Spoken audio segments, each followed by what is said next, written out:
Bakit?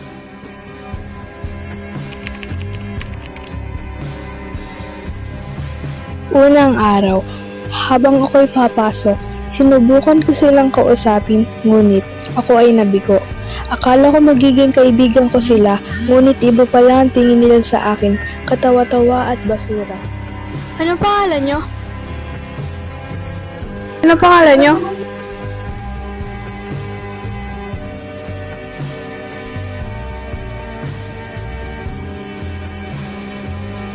Ano ba ginawa ko sa inyo? Ang kulit-kulit mo kasi.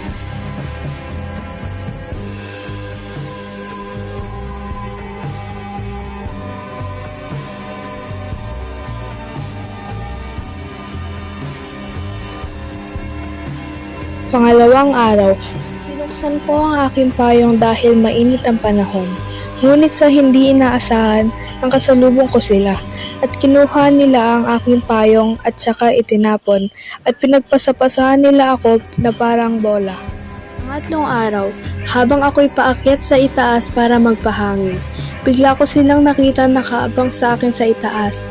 Takot na tingin ng aking nagawa. May mga nakahanda silang pira-pirasong papel na nakabilog. Tumayo siya at nilapitan ako at saka itinulak. At lumapit naman ang isa niyang kasama sa akin. Saka itinapon na ang mga pira-pirasong papel na hawak nila kanina.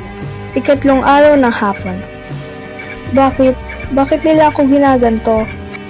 Ang tanging nais ko lang naman ay makipagkaibigan. Bakit ni isa sa kanila walang may gusto sa akin? Gusto ko na lamang manahimik. Tatalon pa lang sana ako ng